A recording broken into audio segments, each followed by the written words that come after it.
Hey everybody, Nina here.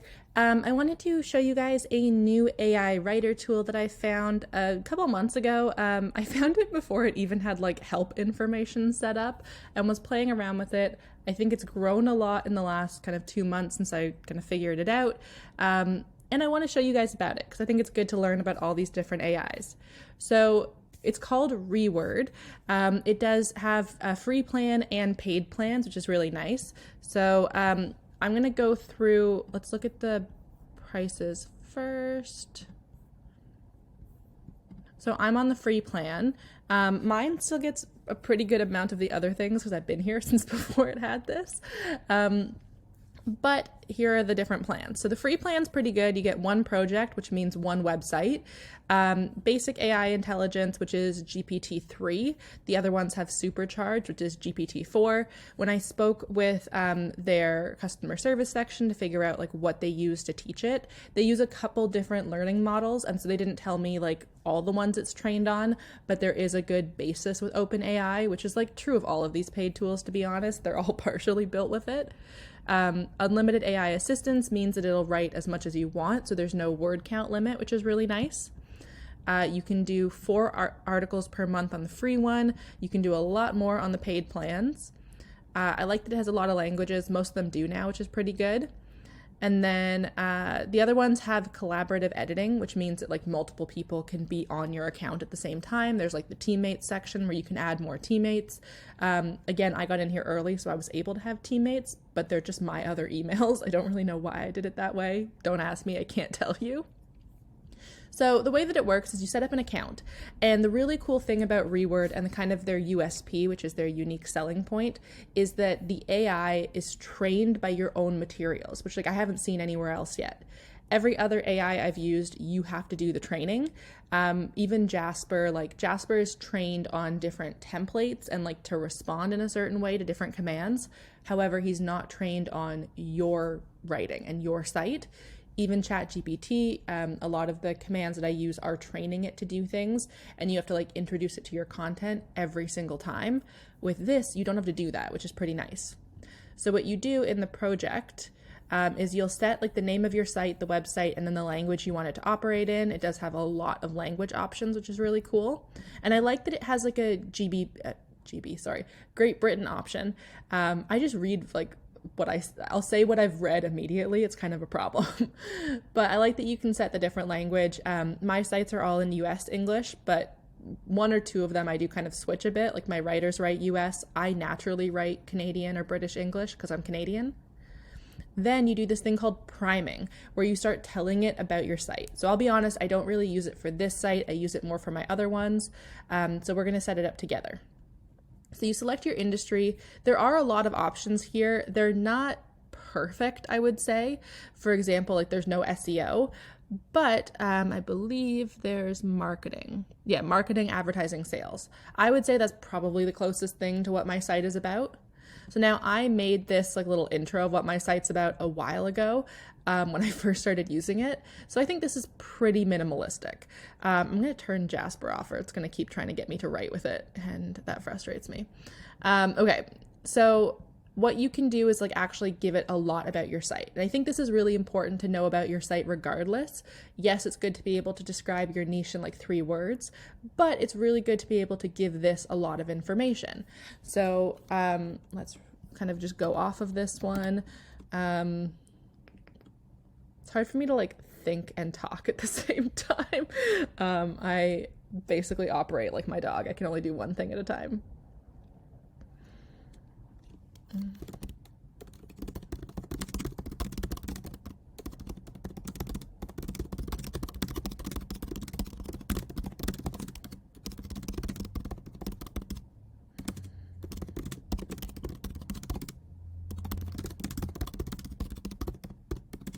Just adding a bit more context there. I want to basically tell them what my site is about and kind of touch on different areas of focus. So my pillars for this site are SEO, travel blogging, and then technically content creation, but that's basically just become AI stuff.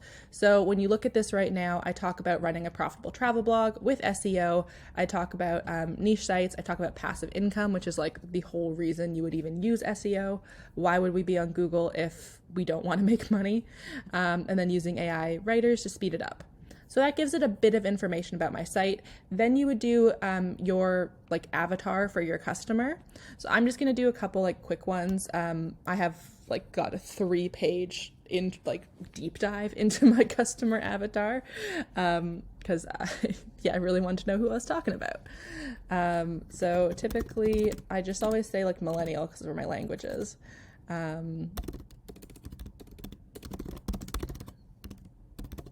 No judging my spelling because I do not spell well. I'm very much a digital age person.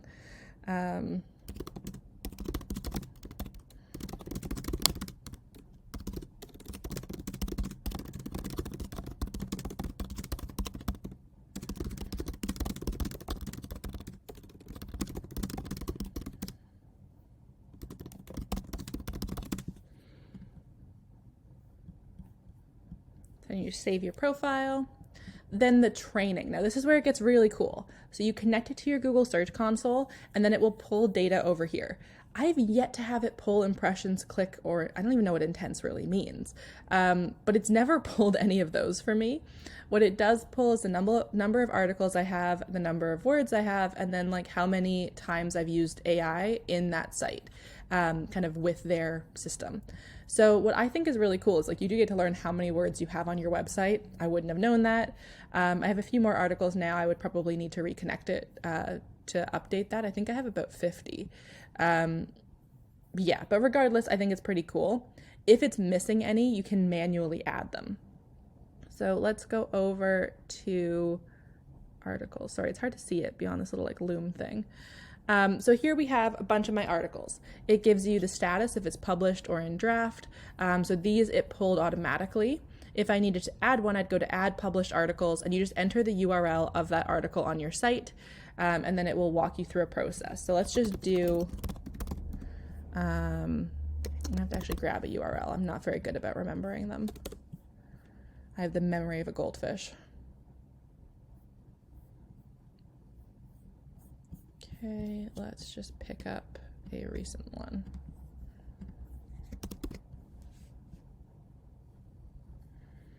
And there you go. So it'll start importing it. It takes a minute, but it works pretty well. And so then if you wanted to adjust any of these, you can open them in Editor. That way you can play around with them if you want to do any optimization of it. I don't really know what comments means. I have comments turned off on my site, so it's not comments from your site. So I can't tell. I've asked and I've yet to hear an answer, so I will update you when I learn.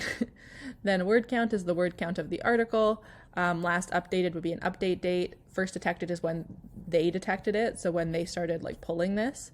Yeah, so let's go in and optimize an article. Let's pick one that maybe needs some optimization.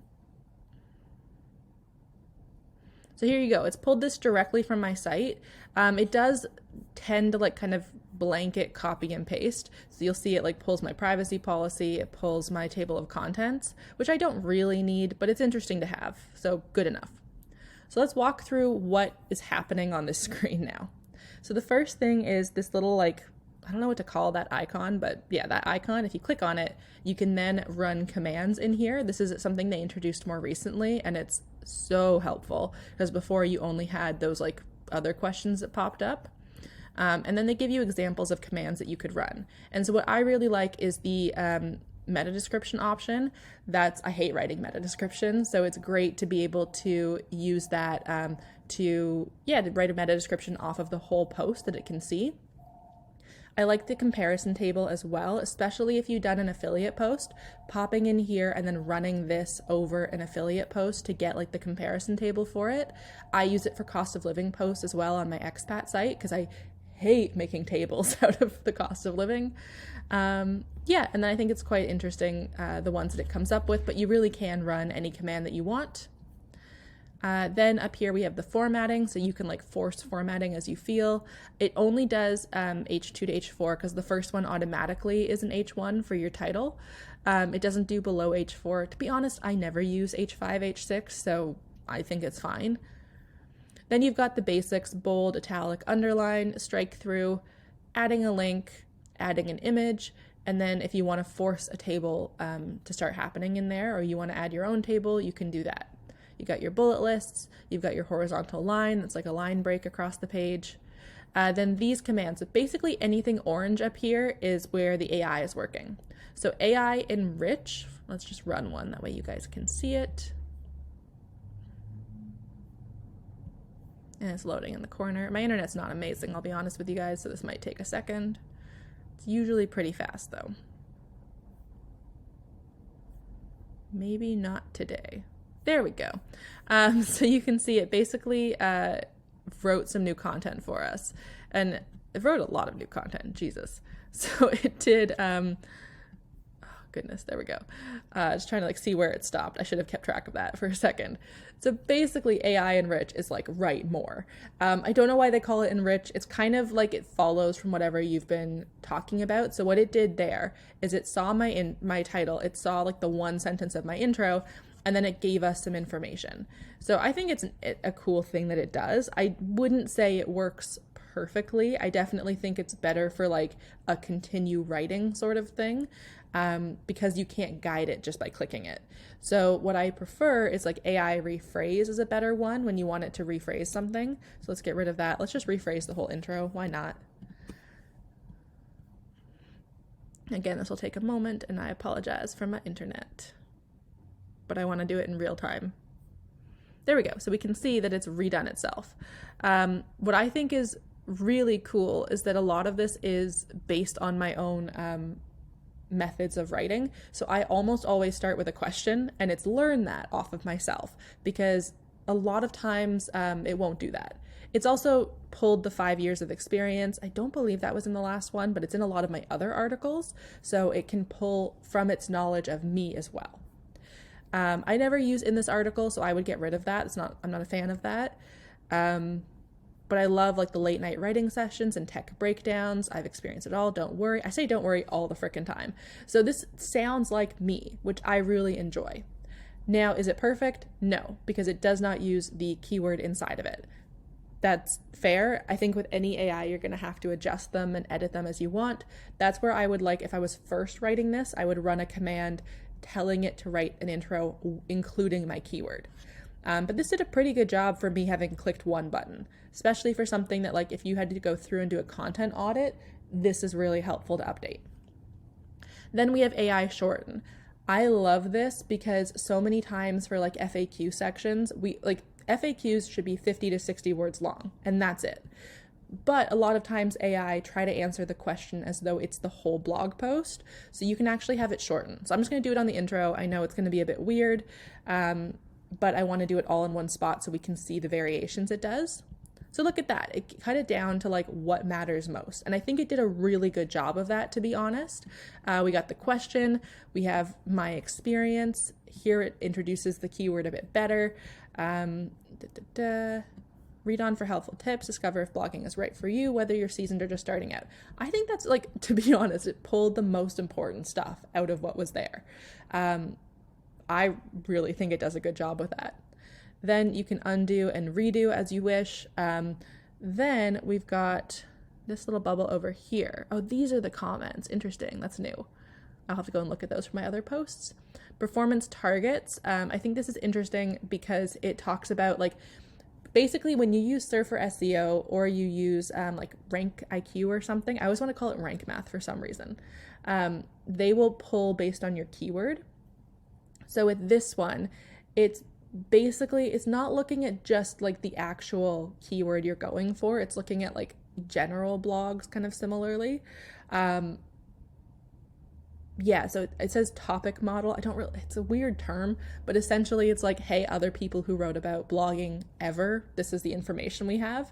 I take it with a grain of salt. I would much rather learn about like specifically my keyword and what the goals are, but I think it's pretty cool that it has it.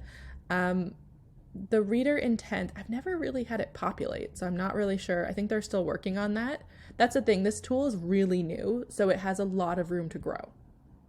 And then here we've got kind of the information about it. So you got like who modified it. That would be if you and your team are working together on it.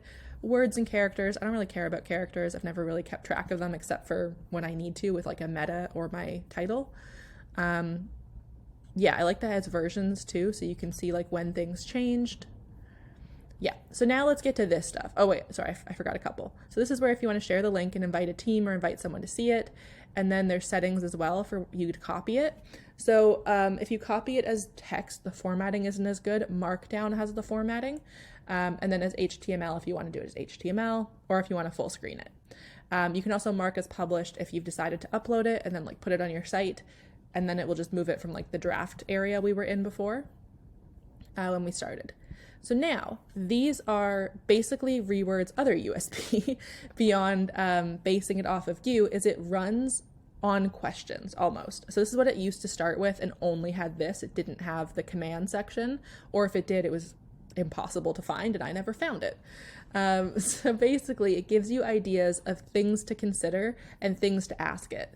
So what SEP headings matter most to my readers? What questions do my readers have? What facts and statistics are relevant to my topic? This one is pulled from GPT-4. I asked them about it. I was like, hey, you don't talk about where this comes from. If I'm doing a review on this, I want to know what's happening. And they said that they didn't come out and say GPT-4 specifically, because I think they're trying to not tell me exactly what models they're using and like what APIs they're using, but everything they said is GPT-4, whether like it pulls from search, it like the ways it pulls from search. I was like, yeah, okay, so it's GPT-4. And they were like, yeah, kind of. So, which is like, I don't know why they don't just tell us. It's fine. I know it's GPT-4. I still think it's good enough that there's enough stuff they offer that it's worth paying for. But yeah, whatever. So that's where they pull the facts and stats, which I really enjoy. I think it's super helpful. I still recommend double checking them. Initially, when I first started using it, it was like pre-GPT-4 being quite as prevalent. And I found that sometimes it was incorrect, like saying Toronto had 4 million people. We don't, we have 2.9, which like it's still better than a lot of other AIs, to be honest, but it was interesting. What other titles? And then it's pulling, this is the cool thing, is it bases it based on your topic. So like, what are the benefits of blogging for individuals and businesses? It's literally looking at like advantages of blogging. And then, I didn't mean to click it, but I think because I highlighted it, I don't know. But this is why it has unlimited, so it doesn't matter if it ran. But look at this, we've got a bunch of potential headings now. The thing is, and what I get frustrated by is I can't put in my keyword to like make it focus on the keyword. So for example, like advantages and disadvantages of blogging is my keyword. And it's a bit annoying that like, yes, pros and cons is similar, but that's not the keyword I'm going for. And it is considering title a little bit, like title length for SEO, not massively, as you can see. So yeah, I get a bit frustrated because I'm like, I get that these titles might be better for like a Facebook post on this, but for SEO, I need to actually have the keyword up front and have it not be too long. But so, sorry, I was saying that it pulls like benefits from the advantages for bloggers here, benefits of blogging, then drawbacks of blogging, disadvantages of blogging, like it's pulling directly from what my topic is, best practices, how long does it take to see results. I love that it's coming up with these ideas based on, what the focus of the topic is. What are some common mistakes? So let's click into the facts and stats and see what it suggests. And it's interesting because these will also adjust as you write the post, which is really cool. And as you click through different parts of your post, it will also adjust the questions it suggests. So here we go. So like not all of these are like specific like number stats, but I think it's interesting. It's pulling a lot of can be's. I think they're all true. I just don't know that I would have called them facts and stats. It depends on what the topic is. But I think these are all true, like low cost way to market, time consuming, effort to maintain. Yeah, I think it's interesting. I would include most of those, to be honest. I think I did. What questions do my readers have? I'm going to pick one and then we'll just have it run because I want to show you guys how it works. Once it loads, it's weird being at my dad's house and the internet's not good, and then it drives me out of my mind.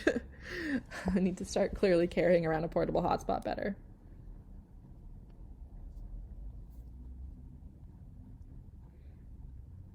Okay, so here we go. We've got a bunch now.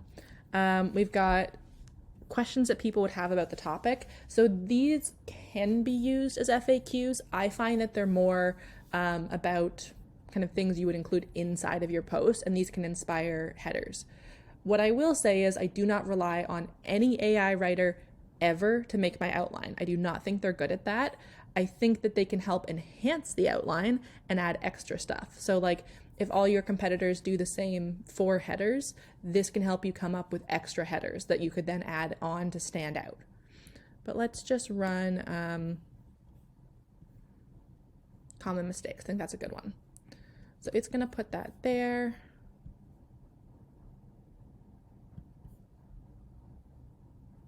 Just need to give it a second.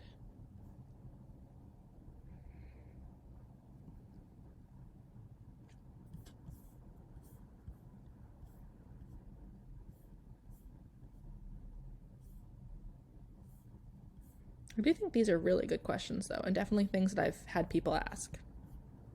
So there we go. So I ran the AI enrich, which will just like kind of run the, basically it's like hitting Command J in Jasper, or just telling ChatGPT, good, now write, sort of a thing, or write for this header. But we've got some good ones here. I think these are like legitimate issues, not defining your audience. I don't think inconsistent posting is a mistake necessarily. I mean, a lot of people like batch post, but you definitely need new content. Ignoring SEO, I neglect social media, so again, not 100% sure I would say that, but definitely quantity over quality. I think those are interesting ones. And then if I wanted him to keep going, I could hit enrich and it would keep running. Now it does not always keep going with the above topic. If it feels it has exhausted it, it'll move on to the next thing. So let's see what it does here, because I'm not sure if it'll feel like it is finished the job. Yeah, so no, it felt like it was done, so it's moved on to the advantages and disadvantages. Yeah, which is fine. I mean, and this is why we guide it and why we don't just let it run. But yeah, so if we move down, let's just see here. And you can ask it a question of your own. So you can see I've asked some questions based on other topics, but I would say, what are pros of blogging for millennials who hate their job, maybe, let's say. And then it's gonna run my question and then give me a list, like give me options for pros that then I could add in. So this is something that's interesting if you're writing on a topic maybe you're not 100% sure of, or you want extra tips, it'll give you some options here. So we've got like it's an outlet for creativity, personal brand, form of therapy. I think that's an interesting one. My therapist would disagree, but I'd probably agree.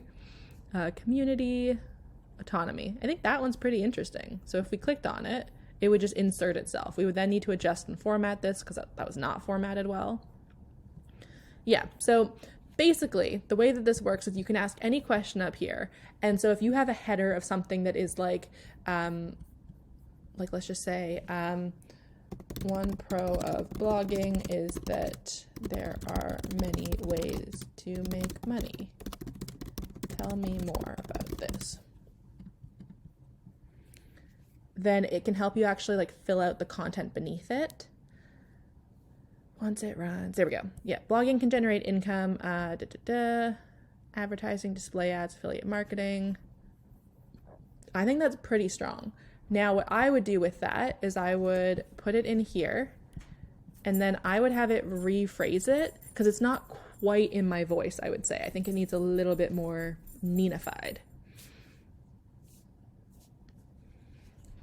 There we go. And I think that's better too because I love a list and it knows I love a list. But I think that is more my voice than this kind of robotic thing. So what I do a lot of times is I will make my outline first for like new content. I will put in some like notes about it kind of into the outline, like I would give a freelancer if I was like, okay, note that we're going to focus on affiliate income for this one or whatever. And then I'll run through its questions and then I'll ask questions as well. So I might want to look at some extra subheadings of like things that I hadn't considered because it is pulling these from search results to some extent, but it's also pulling it based on its knowledge of my ideal audience that I gave it and its knowledge of the internet and based on my other content. So here we've got a bunch of advantages. Here we've got and advantage that's going to be one. And then it's got a list of, I guess what people would have had is like their top 10 list sort of a thing. I'm guessing some of this formatting is being pulled from my table of contents, but I still think it's pretty interesting. So yeah, and then, so I'll ask it questions. I will go through its questions and kind of like beef up my outline, make sure I have facts and stats that I want. And then I will start writing and asking it questions on stuff. I will also use the command, just like I would do in Jasper or in ChatGPT, and say like, write a paragraph about whatever that heading is, including, and then give it any things you want it to include. Same as all the other ones. But it's nice because it will pull from your voice as well when it's writing with those commands. And I think that's pretty interesting because I do find I need to edit this a little bit less for what it writes, especially if I use the rephrase tool or the AI Enrich. I do find that like when you just click on this stuff, it's pretty generic. So you have to kind of like put it into your voice a little bit. But yeah, I think this is a really cool new tool that's very different than other things that I've seen on the market. And I think its USP that it like learns from you is really interesting. It keeps adjusting as well going forward, which is nice. So the more you write, the better it gets at learning your style. Now, if you're a brand new blogger and you don't really have a tone yet, or you're struggling with that, something you can do is pull articles from other people. And I'm not saying you're copying content, but you could be like, hey, you know what? I love this person's tone of voice. I want to kind of like tune mine into that a bit more. You can manually add a couple of their posts to it, and then it will learn that style a little bit and adapt your style with it, which is really interesting. And I think that's kind of what a lot of us do when we start out. People get mad at me when I say stuff like that because they're like, Nina's telling us to steal content. And I'm like, I'm not. What I'm telling you to do is what we all did when we started. You look at the like successful bloggers and then you try to write like them. Like, it's just, that's the way it works. You have your own spin on it for sure, but like we copy and imitate to learn what the successful thing is, and then we adapt it to our own. You do the same with AI. If you train it on that model and then adjust the model to yourself, it works a lot better than just like going in cold turkey and then writing something like with nothing there. So if you wanted to edit old articles, you can go and edit. Drafts is where you'll hold everything. Now for a new article, you'll see it's completely empty so far. So the cool thing when you first start is it'll give you ideas based on your past articles, based on the topic you gave it, and based on your readers. It does take a minute to process, so we'll wait for a second. There we go. So we've got 5 effective ways to use YouTube for business marketing, ways to improve websites' user experience, email marketing versus social media. I have like a couple versus things now, how to create brand, Facebook group. So we can see it's number 1, pulling marketing, because I set my thing to be marketing. I do have a couple recent posts on email marketing, so it's really pulling that. And we got some killer blog content stuff, guest blogging, SEOs showing up, which is great. I think a lot of these are really interesting. I wouldn't use this to find keywords. You got to go find the keywords yourself. But this could be a good jumping off point. I don't have anything on improving website user experience because honestly, with SEO, it's hard to find stuff that like my baby new SEO site can compete with. But if that's helpful for my users, I could definitely write this and just no index it if it's not going to rank, or just wait 3 years for my TA to get high enough. Now, when you enter a title as well, if you don't want to go with any of those, write your own title, pick a keyword. You're then going to tell it the objective of the article, which is something you would do with a freelance writer as well, and be like, okay, the title is the 20 best things to do in Rome. Help tourists figure out what's worth their time and money if they're in Rome for a week. Because I'm going to do this as a travel example, because I know most of my audience are travel bloggers, I'm going to then tell it what my travel people are. So like what that customer avatar is. Travelers who are solo traveling, mid-tier budget, like to stay in hotels and eat good food. So there we go. I've given them like a bit about my people. I've given them like what the focus is. You could say like only off the beaten path destinations, or I guess activities. You could tell them only free things to do. If we hit start writing your article, and once it loads, it's not going to start typing. What it starts doing is creating those ideas. So it's now processed what your goal is, and then it's coming up with questions based on that. So for example, it says, what are some affordable off the beaten path activities that millennials can enjoy in Rome? That's like directly from the stuff I just gave it. Unique places to eat that won't break the bank. Like, these are really cool because it's totally basing it on what you just told it. So I would definitely still make my outline first, but I think it is interesting to come in and see like what is its focus, what is it thinking about, and what could you add from it. And for a brand new post, I mean, especially if you're doing any zero volume keywords ones, because I have so like the biggest issue I see with zero volume keywords, I have so many emails about this, is okay, but since there are no competitors that are good about this, like what do I do for my outline? Come in here and it will help you out. So here we've got subheadings that would be like the things to do sort of a thing. I lived in Italy for a while, but not in Rome, so I don't know all of these, but 100% Pantheon, Vatican, Sistine Chapel. Those are not off the beaten path, but you kind of have to include them. But I think the sunset, the cooking class is a great idea. I did a couple of those when I lived there. Tivoli, I love the gardens in Tivoli.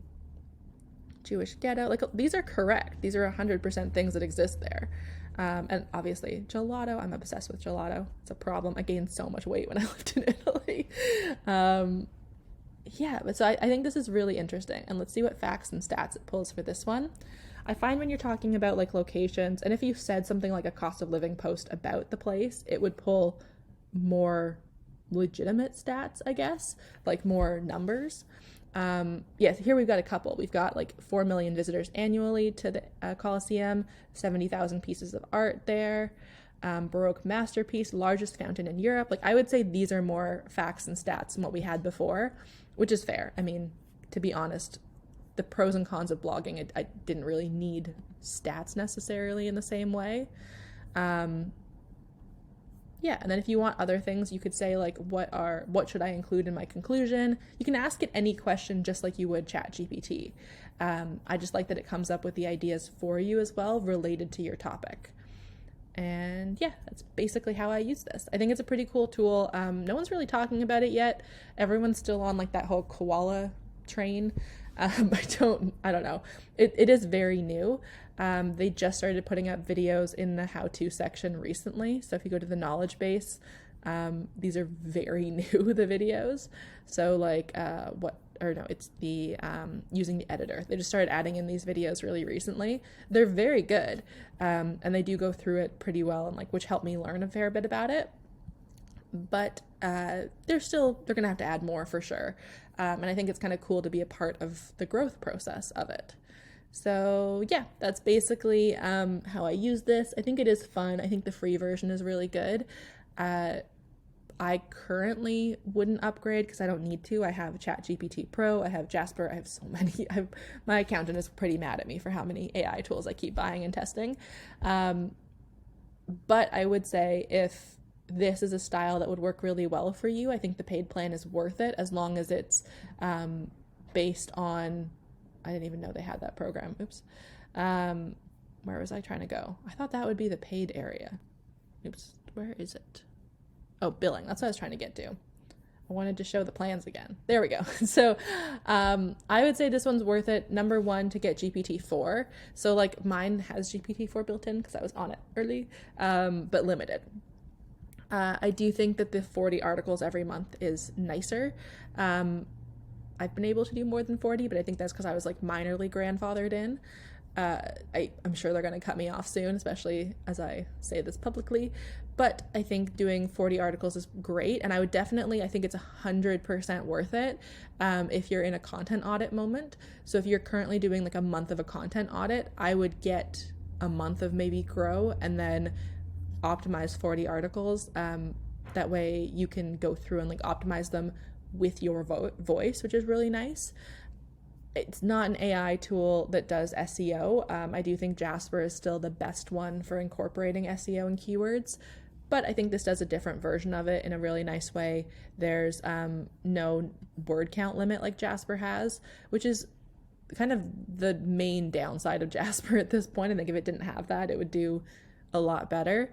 Yeah, I don't know. I really like this one. I've been having fun playing with it. I think it is the most unique one I've seen so far. It does definitely have limits. I wish they would add like a keyword component where you could put in like what your keyword is to keep in mind, because it does see above it to some extent, but I find that it loses track of the keyword pretty quickly and will use synonyms. So the main thing I'm having to do with this one is when I'm done, I have to go into the content assistant of key search or into like something like Rank IQ, put it through, and then do a lot more work to get those keywords in there than I do with Jasper. Jasper tends to, even though I don't fill out the keyword section, it just tends to keep them in mind a bit better. And then with ChatGPT, because of the commands you give it, you're always giving it a command where you can put the keyword in. So with this one, if you're using the sidebar stuff, you're not necessarily able to include the keyword itself. And with the rephrase tool, there's no option to like rephrase ensuring you use the keyword, sort of a thing. And I'm hoping that that comes with its growth and it'll be in an update, but yeah, we'll see. I think it's a really cool tool. I actually, I didn't know there was an affiliate program. I guess the links I include now will be an affiliate, but I just thought this was cool. So yeah, interesting to learn partway through. So yeah, I think I would recommend giving it a try. I love that it has a free, free forever option so that you can give it a go with 4 articles a month. For most people, if you were doing new content or a slow content audit, that's plenty. You don't really need more. The only thing is that it's the limit on the GPT-4 isn't included. So it's not going to pull stats and figures that are up to date. It'll be pulling from the GPT-3 model, which was trained, I believe, in 2020 or 2021. I don't fully remember, where it read 10% of the internet. So it doesn't have up-to-date search engine results the way that GPT-4 does. But if you're happy to do your own research on those, then yeah, you don't really need it. So hope that helps. I know it's got a bit long, but as y'all know, I freaking love an AI tool. So if there's others you'd like to have me review like this, let me know. Just really have a lot of fun with these. Have a great day, guys.